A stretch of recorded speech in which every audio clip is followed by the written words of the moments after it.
First of all, I'm not a professor. Wouldn't claim to be, have any knowledge at all. I'm extraordinarily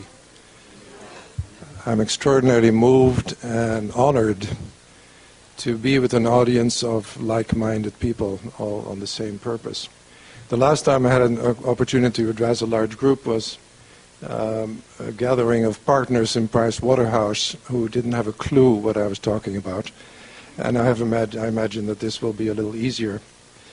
I would like to address the first question that was asked, how did I get to this path? And my path started 67 years ago in Indonesia, in a concentration camp, where I spent 3.5 years with my mother and brother. And after that, I was spent some time in Indonesia in a war-torn country, and then was sent off to a foster home. And after the foster home, I finally reunited with my family. And by that time, I was 10 years old and had developed an enormous amount of anger, cynicism, mistrust, deep hatred of myself, which, of course, I projected on everyone and everything around me. Nonetheless, I immediately, at age 12, started reading whatever I could read to find out who I was. So I was reading Schopenhauer and Nietzsche and Sartre and Camus. And anybody that could tell me, who the hell am I? And there was no answer. I couldn't find the answer in any of the books. The books told me a lot of wonderful information, and all of it made sense.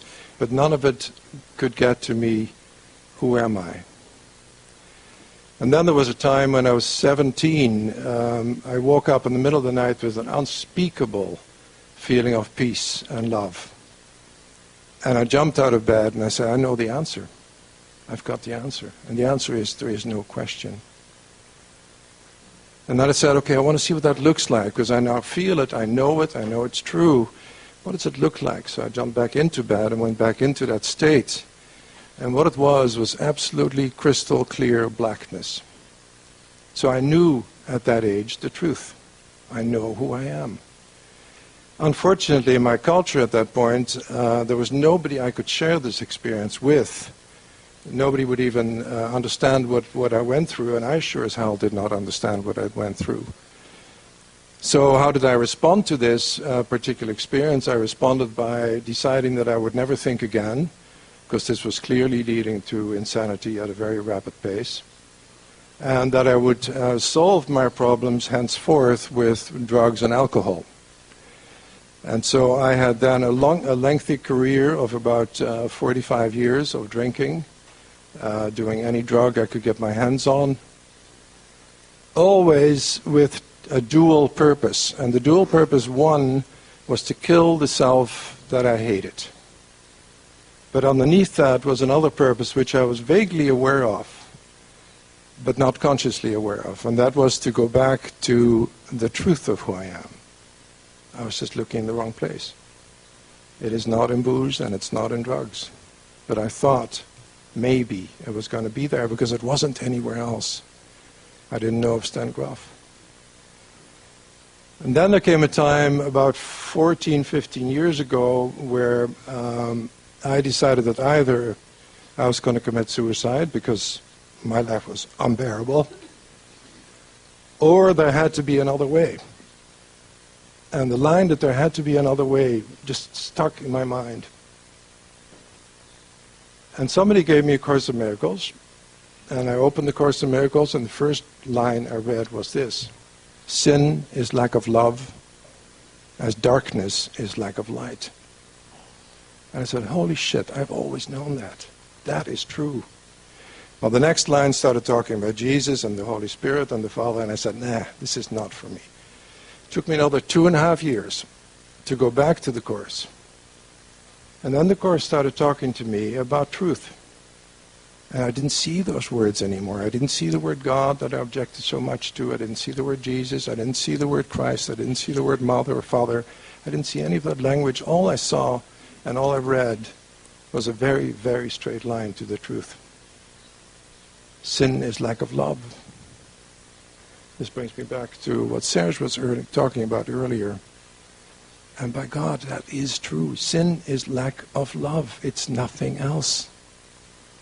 And all we have to do is recognize that a George Bush or a Saddam Hussein or a Hitler are just crying for love.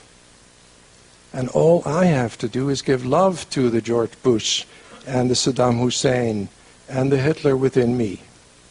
That's all I have to do. I don't have to do anything else. I don't have to participate in protests or marches or anything else. I have to extend love to the relationships that I'm in. That's my job. And it's the only job I have, thank God. Because nothing else I know anything about. There's a great, great prayer from St. Catherine of Siena, and there's so many Italians in here, I feel embarrassed to bring it up, of around 1340, I believe. And she starts the prayer by saying, I talk to him about it sometimes. All the horror that I've seen, all the pain, all the suffering. And I ask him, isn't there something you can do about this? And God answers. And God says, yeah, you have no idea how it pains me to see all this happening, but you have no idea how much more it would pain me to interfere. And then he ends the prayer. God answers, she reports that he ends the prayer by saying, at the end, the infinite and absolute innocence of all within my creation will become clear. It will take a little while to understand that. And that was 700 years ago, or 800 years ago almost, and God, it takes a little while to understand. But I think if we can make a commitment, if I can continue making my commitment to refuse to acknowledge evil as something outside of me, and to take it back, and take it back, and take it back, and say, is that who I am? Is that truly who George Bush is? And I know that George Bush has been a challenge for several people here, and I used to watch TV in the old days when I still had TV, and I couldn't even watch him till I healed that part within me that was George Bush. That lying, hypocritical, insecure, nebbish person who just hated himself and who came to this huge, powerful position, still hating himself. And he had no choice but to do what he did. All he was doing is projecting his self-hatred. And that's all I was doing. And I still do it. And my job is to create an environment around myself where people call me on it. Where people say, that's not who you are. What you're believing right now is not true. What you're believing right now is not true. And whenever somebody says that to me, I sigh a deep sigh of relief and say, thank God that is true. What I'm believing right now is not true.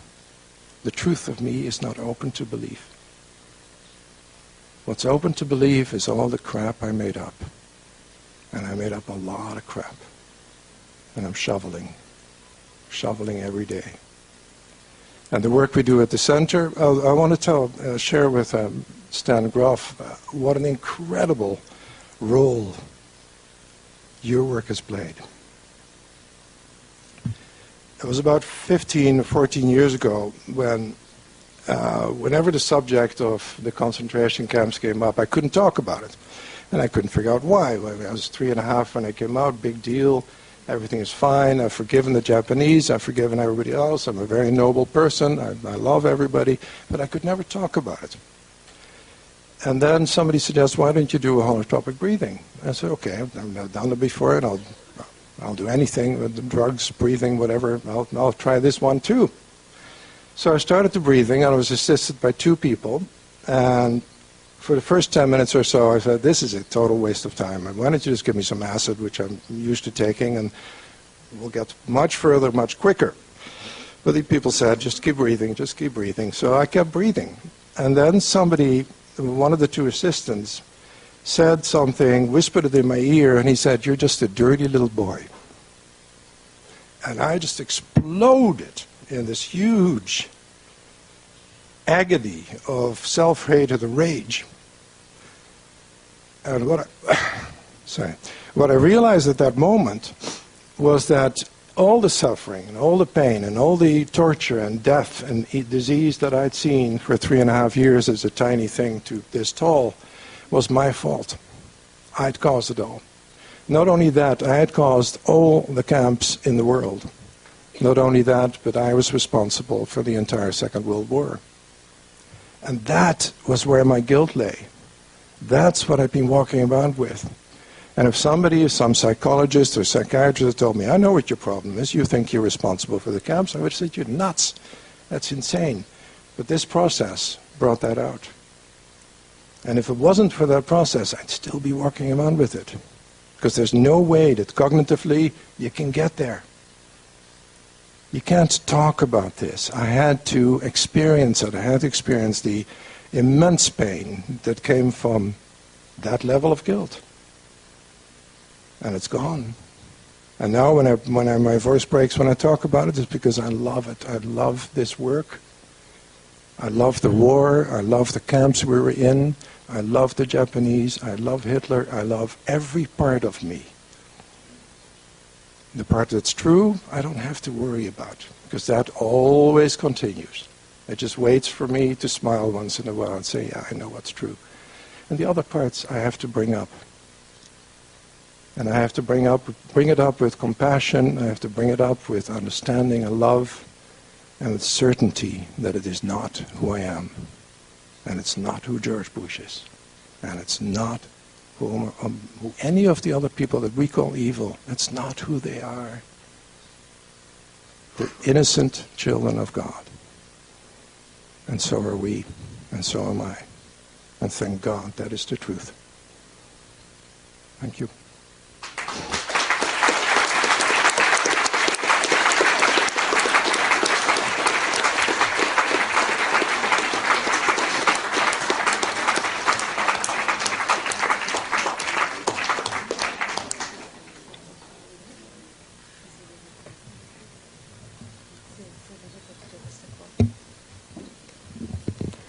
Grazie, professor Wolsak. Personalmente sono molto colpita dalla sua presentazione e dalle sue parole e sono anche un po' emozionata, per cui passo subito la parola alla platea se c'è qualcuno che vuole porle delle domande prima di concludere questa intensa sessione.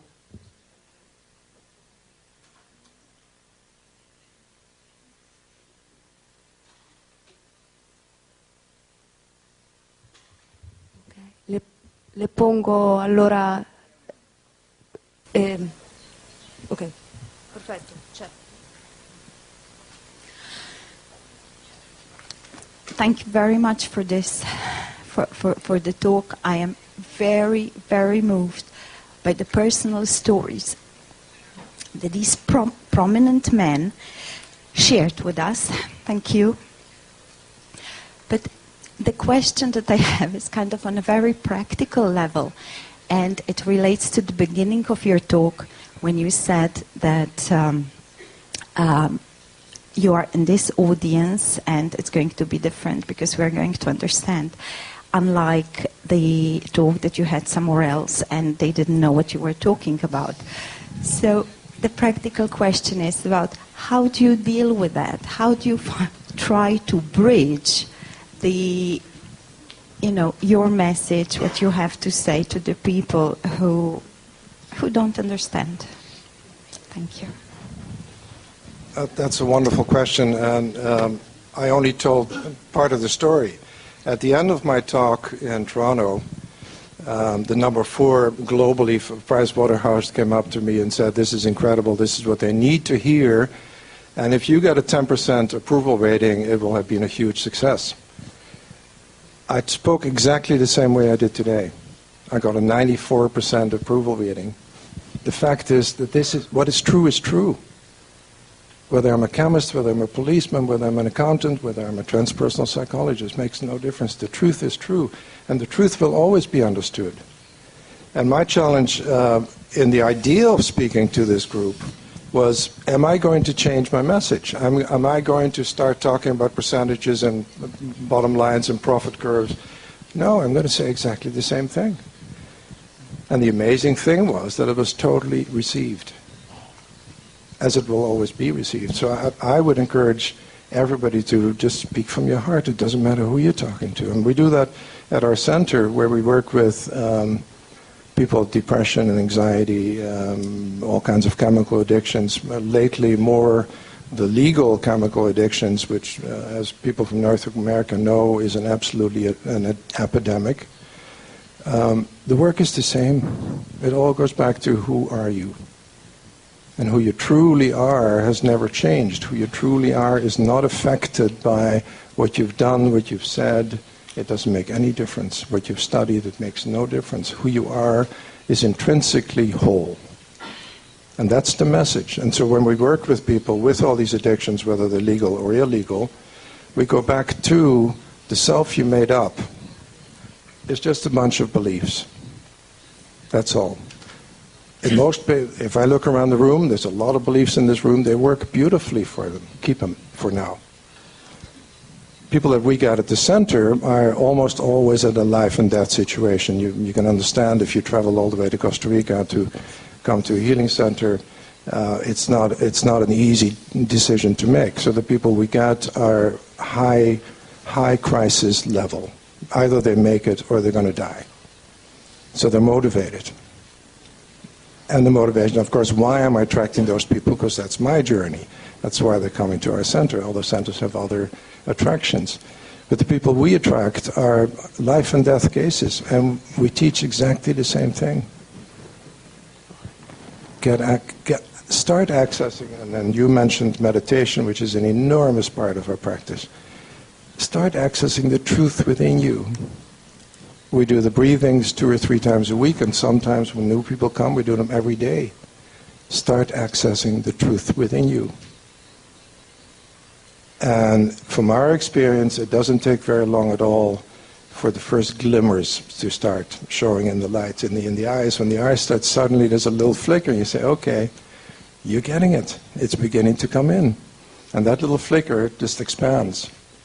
And before you know, before a week or 2 has passed, people sitting there with a huge smile on their face because they're finally connecting to the truth. And these are people that were suicidal, hopelessly depressed. I mean, we got people that are on 10, 15 different medications. And their psychiatrist had told them, if you ever go off any of this, you'll die. And we say, bullshit. Let's look at it. You have a great line. The only experience I had of you was on YouTube, where you said this great thing that the difference between a mystic and a psychiatrist. A mystic does not talk to his psychiatrist. A mystic and a psychotic, schizophrenia, yeah. So the difference between a mystic and a schizophrenic is a mystic does not talk to his psychiatrist. So talk about the stuff. Talk about the evil within. Bring it up. There's so much evil within me. And if I can bring it up, and if I can share it with all of you here, you'll all start to smile.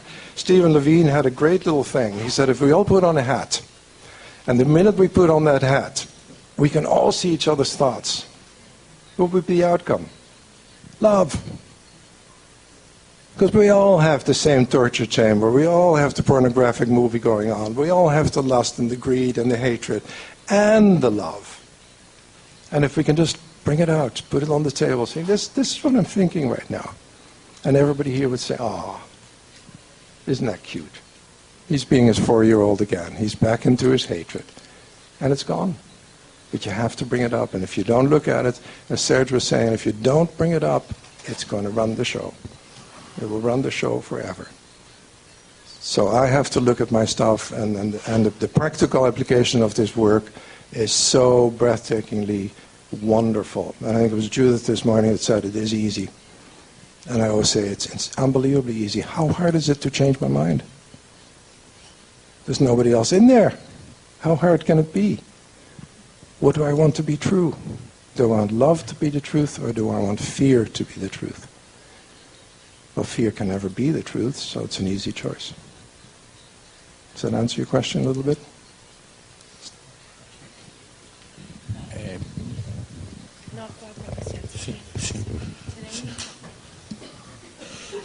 Posso dire, può dire 2 parole su le sue guide spirituali? Ha avuto dei mentori mentoring. Can you say some words about your spiritual guides and mentors you have had in your walking around?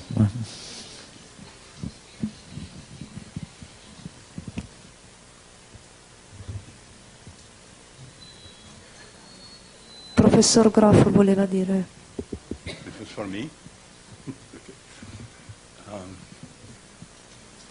Let me just first say what I wanted to say, which is I feel just deep appreciation for your openness, willingness to share such very personal stories. You know, most of what I learned initially about spiritual emergency was living with Christina, who was in and out of powerful experiences for 12 years, Kundalini awakening. And when we wrote The Stormy Surge, she said, this is the book I would have wanted. And we get a lot of positive feedback from people, but most of it is about Christina, the willingness to sort of put it out, not to, protect herself. Mm-hmm. And she didn't have an academic image to protect. And so, as it was said before, to be willing to really say something about your most intimate experiences, I think it's extremely important, because the psychiatric profession is such that we are trying to hide from each other. If we have any problems, we try to convince everybody that we have it all together, which we don't. And David before mentioned diabetes, where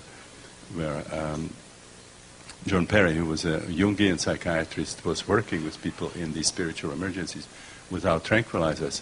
And he wanted for his staff, people who have been through spiritual emergency, they considered this to be a special qualification, mm-hmm. rather than feeling disqualified the way you would be as a psychiatrist or psychologist or a nurse if you had some unusual experiences. Okay. Thank you. Okay. So the question was about my spiritual guides. I will actually tell my story, when my time comes. I would like to do the same. I don't have stories like this. I've been to many of those places, but I had the great advantage to always do it in psychedelic sessions or in meditation, where I knew that to some extent I was sort of defining my own context in which it happens. And when these things happen in the middle of everyday life, it's a whole other situation, much more of a challenge. So I had an atheistic background. I was brought up in a family where there was no religious indoctrination because of a major scandal that happened at the beginning of my parents' life when they fell in love and wanted to get married. It was in a small Czech town, and my father's family didn't have any church affiliation, and my mother's family was strictly Catholic. And they didn't want to marry them until my grandparents made a major donation to the church, and then it was possible. And they lived on Main Street, and they were able to stop traffic, and were right across the church, roll the carpets, and the guests could come, from the altar to the banquet. And my parents got so irritated that they didn't want to commit me or my brother to any religion. I say, you make your own choice when you come of age. And then from this kind of background, I went to medical school at a time when we were controlled by the Soviet Union. We had a Marxist regime, really purest possible materialism that you can get. So I'm a kind of a strange example of somebody who was brought to mysticism and spirituality through clinical and laboratory work. And it was, my first session. That was this major opening.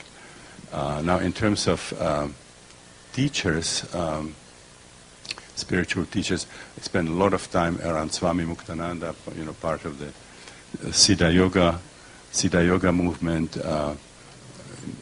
We actually, together with Muktananda, we did one earlier conference in India which was 1982, in cooperation with the Ganesh Puri ashram. So we spent a lot of time in these intensives, Siddha Yoga intensives.